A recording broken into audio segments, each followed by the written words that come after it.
एकमात्र नाम को पकड़ लो, हमारी प्रार्थना मानो। लोक परलोक में जो सुख चाहिए वो सब नाम से प्राप्त हो जाएगा। देखो इसमें चिंता नहीं करनी भगवान ने अपनाया कि नहीं अपनाया, इसकी भी परीक्षा नहीं। भगवान ने अपनाया कि नहीं अपनाया, इसके लिए हमें ढूंढने की जरूरत नहीं। भगवान से भी बलवान भगवान का नाम है, उसको हम पकड़े। बात समझ रहे? गोस्वामी जी कह रहे हैं जोगुना विराग कलयुग है, अष्टांग योग का फल है परमात्मा में समाधिस्थ हो जाना। कोई बिरला योग का प्रयोग परमात्मा समाधि के लिए करता है। नहीं, आप देख लीजिए, हम जो योग करते हैं उसका उद्देश्य क्या है? अनुलोम विलोम कपालभाति जो भी करते हैं उसका उद्देश्य क्या है? शरीर स्वस्थता। ध्यान से देखिएगा, शरीर स्वस्थता का उद्देश्य क्या है? भोग, समाधि नहीं। जो अष्टांग योग का फल है समाधि, कलयुग में नहीं रह गया। कोई बिरला होगा, हम ये नहीं कहते भगवान की सृष्टि में ऐसा नहीं हो सकता, होंगे, कोई बिरले होंगे, लेकिन प्रगट में देखने में जो आता है वो योग का प्रयोग शरीर स्वस्थता और शरीर स्वस्थता का प्रयोग भोग। आप देख लीजिए, गोस्वामी जी कहते हैं कि अब मैं देख रहा हूं कलयुग ने अष्टांग योग में भी अपना प्रवेश कर लिया, जिससे योग का फल जो चित्त वृत्ति का निरोध करके परमात्मा में समाधिस्थ होना है गया। कोई बिरला होगा। भी कह रहे हैं न विराग, वैराग्य, क्या वैराग्य रह गया? जो वैरागी महापुरुष पीछे हुए हैं, अब वैराग्य क्या रह गया? क्या वैराग्य रह गया? केवल नाम मात्र का वैराग्य रह गया। वैराग्य किस बात का है? रुपया है, पैसा है, कपड़ा है, भोजन है, मकान है, व्यवस्था है, नाम मात्र का वैराग्य रह गया। वैराग्य किस बात का? जिसके जीवन में भगवान के सिवा कुछ नहीं है। राग त्रिभुवन में कहीं वस्तु व्यक्ति स्थान में नहीं, उसे वैराग्यवान कहते हैं। जो लोक परलोक के समस्त भोगों के सानिध्य में भी भोगने की इच्छा नहीं, उसे वैरागी कहते हैं। गोस्वामी जी कह रहे हैं मुझे वैराग्य में भी दम नहीं दिखाई दे रहा भगवत प्राप्ति करा सके, क्योंकि वैराग्य में पाखंड का प्रवेश हो गया। कलयुग ने पाखंड का प्रवेश करवा दिया। कोई बिरला वैरागी, सच्चा वैरागी, भगवान की सृष्टि में कमी नहीं होती, कोई विरला सच्चा वैरागी होगा जिसका वैराग्य भगवान के लिए है। नहीं तो वैराग्य भी दिखावे पे आ गया है, पाखंड में आ गया है। न जप, माला में हाथ है और बातें कर रहे हैं, माला रुक नहीं रहा, वो चल रहा है, और बातें जबान से हो रही और साथ चल रहे हैं। क्या जप हो रहा है? किसका जप हो रहा है? जप तो तब माना जाता है जो जप कर रहे हैं वो हमारे ध्यान में है, वही हम सुन रहे हैं, वही हम बोल रहे हैं, उसे जप माना जाता है। 3 बातें जप में होनी चाहिए। जो हम जप रहे हैं वही सुन रहे हैं, वही हमारे ध्यान में है। राधा दिखाई दे रहा है, राधा लिखा, सुनाई दे रहा है राधा, हम बोल रहे हैं राधा, और फिर एक मन का सकिला, फिर राधा, फिर एक मन का सा, वो जप। अब जप में भी 11 माला कहा है, हर 5 मिनट में घड़ी में जल्दी जल्दी, स्वाद नहीं, रुचि नहीं, मन नहीं, बस। कोई कोई तो ऐसे माला सरकाते कि हमें लगता है कि अगर रा बोले तो भी नहीं सरकेगा। राधा राधा तो बहुत बड़ी बात है, अगर वो रा बोले तो इतनी रफ्तार से नहीं चलेगा। पता नहीं किससे ऐसे माला सर सर घूम रहा है। माला घूमने से भगवत प्राप्ति होगी क्या? माला घूम, देखो ये माला है, काउंटर है, ये चीजें मन लगाने के लिए है। असली तो जब श्वासों की माला में, धड़कन में नाम चलता है, रोम रोम आनंद से खिल उठता है, ये प्रारंभिक दशा है। तो प्रेम प्राप्ति के लिए नेम लिया गया है, इसलिए आवश्यक है माला और काउंटर से जपना।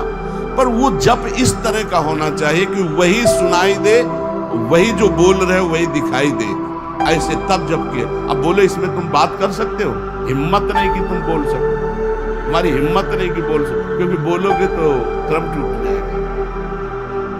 जब अपने लोग अभ्यास करते थे तालू में जिभ्या ऐसे लगा के ऊपर बोलना विष जैसा लगता था, क्योंकि क्रम टूटेगा, वो चल रहा है। गोस्वामी जी कह रहे हैं कि जो मंत्रानुष्ठान है अब वो नहीं दिखाई देता, कलयुग का बड़ा प्रभाव है। और जाग माने यज्ञ, अब यज्ञ तो भाई बहुत दुर्लभ बात हो गई यज्ञ करना। कोई महापुरुष अनुष्ठान करते होंगे, अच्छे से पूर्ण भी होता होगा, सृष्टि है भगवान की, पर अब बहुत मुश्किल है यज्ञ करना, क्योंकि त्रिकाल संध्या करने वाला मंत्रवेत्ता आचार्य और जौधान्य आदि बड़ा पवित्र, भूमि पवित्र, जजमान की वासना पवित्र, उपासना के भाव, और बड़े ही सुरक्षा से जब यज्ञ होती तब वो पूर्ण होती है। यज्ञ भोक्ता भगवान प्रसन्न होते हैं, दर्शन देते हैं, कृपा करते हैं। गोस्वामी जी कह रहे यज्ञ भी बड़ा कठिन, यज्ञानुष्ठान त्रेता में पूर्ण होते थे।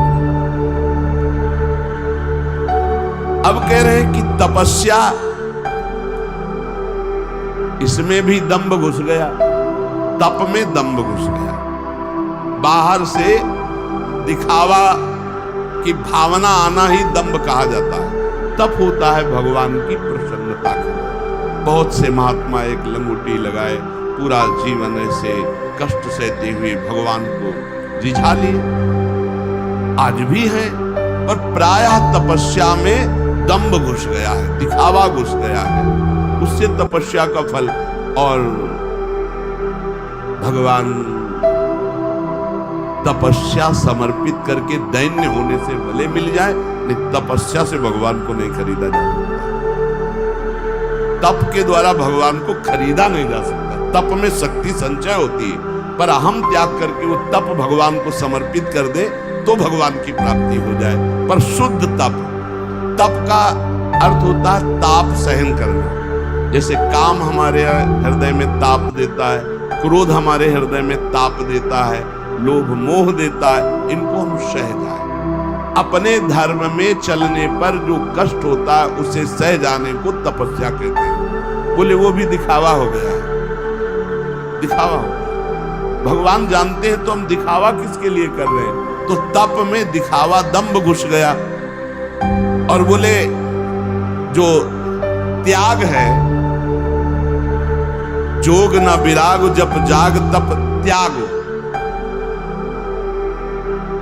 त्याग कहते हैं हमारे हृदय में भगवत प्राप्ति की लालसा हुई है, जानबूझकर सारे भोगों का, सुख सुविधाओं का त्याग करके असुविधा युक्त जीवन, भगवान के लिए सब सुविधाएं हैं, असुविधा युक्त जीवन। त्याग का जब तक अहम होता है तो ना संतों में और ना भगवंत में द्रवण क्रिया नहीं होती, ध्यान रखना। उनका हृदय तभी द्रवित होता है जब त्याग का, अहम का भी त्याग हो जाए। कई बार सत्संग में सुनाया है, पूरे भारत की नदियों का भ्रमण करके फलाहार दुग्ध आदि से जीवन व्यतीत करते थे।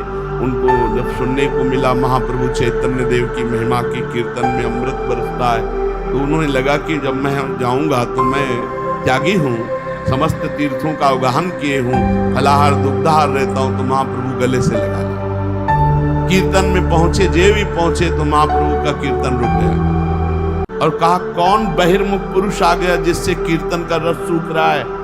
और वही आए हुए थे, बोले हटाओ इनको, हटाओ। अब वो जो दूर जा करके खड़े हुए और रोने लगे कि प्रभु क्या मुझ जैसे अधम का आपके चरणों में कोई स्थान नहीं मिलने का। अगर आप जैसे महापुरुष अंदर से प्रार्थना करते, आप जैसे महापुरुष मुझ जैसे अधम को स्वीकार नहीं करेंगे, फिर मेरा उद्धार कैसे। महाप्रभु दौड़ पड़े और जाके गले से लगा लिया और कीर्तन में उन्मत्त कर। अहम का त्याग, त्याग की स्मृति का त्याग, दैन्य भाव। तो त्याग का भी महत्व भगवत प्राप्ति नहीं करा सकता। तीरथ न धर्म जानो वेद विधि किमि है। अब तीर्थ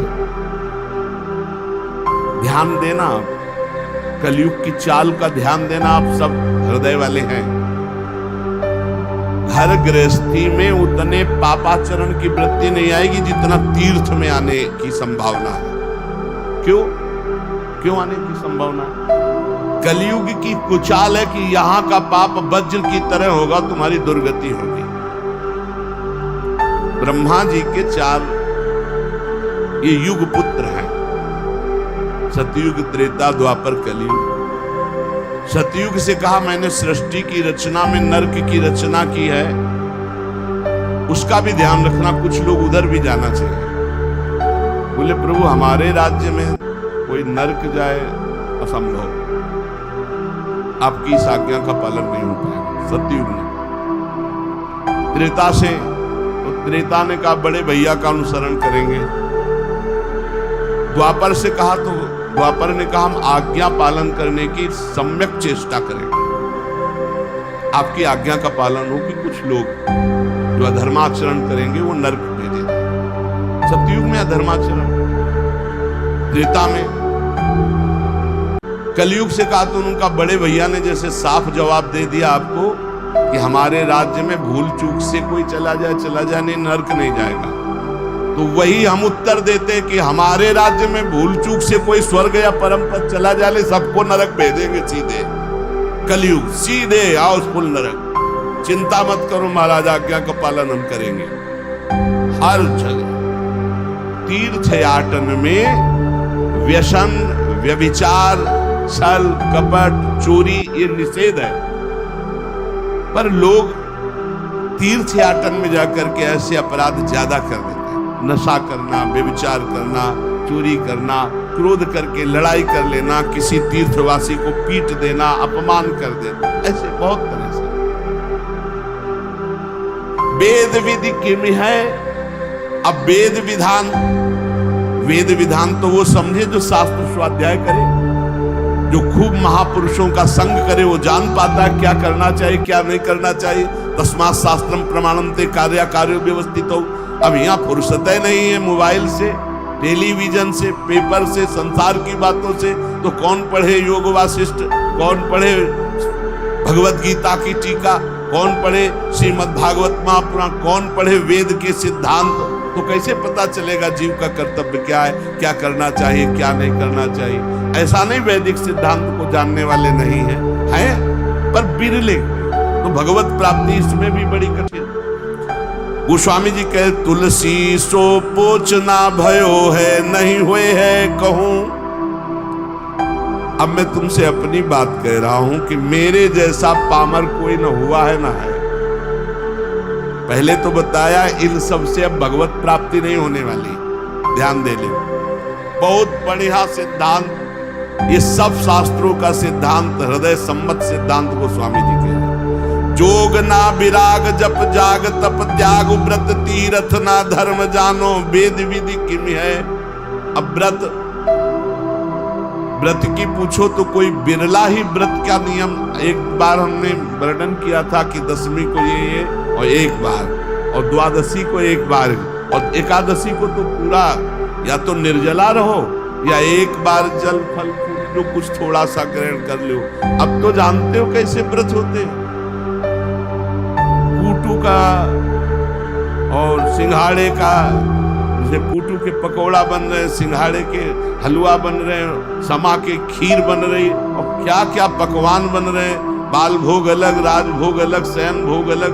भैया इसे व्रत तो रोज रहे तो बढ़िया चकाचक नहीं। व्रत का मतलब है उपवास, तो उपवास पूरे दिन कुछ नहीं, शाम के समय जल फल कुछ ले लिया नहीं, पार पूरा उपवास करके निर्जला। एक कोई भी व्रत रहो तो ऐसे थोड़ी है कि पुआ पकौड़ी और सब इधर उधर के जोड़ बटोर करके कि वही खाना पे मर जाओगे क्या एक दिन के लिए। व्रत रहो तो शाम से हर व्रत में मंगल विधान होता है, जो हम जलते हैं, जो भूख से व्याकुल होते हैं, उससे हमारे पाप नष्ट होते हैं। अब ऐसा व्रत नहीं रह गया, डकार आ जाए और ये दिन चाहे ना आवे, व्रत के दिन जरूर डकार आवे। इतना बड़ा तरबूज फल भी तो डकार आ जाए पक्का। व्रत किस बात का, दबा दबा के फल फूल और सब मिष्ठान और सब पा रहे हैं। अब बोले व्रत है तो भाई ऐसे व्रतों से भगवत प्राप्ति नहीं होती। व्रत रहा जा गया है, शास्त्रों में वर्णन है, आप देखो पयोव्रत का वर्णन है, चंद्रायण व्रत का, कृच्छ व्रत का, बड़े बड़े व्रत का। अब कौन सा व्रत रह गया है? अब रसेंद्री का व्रत रह गया।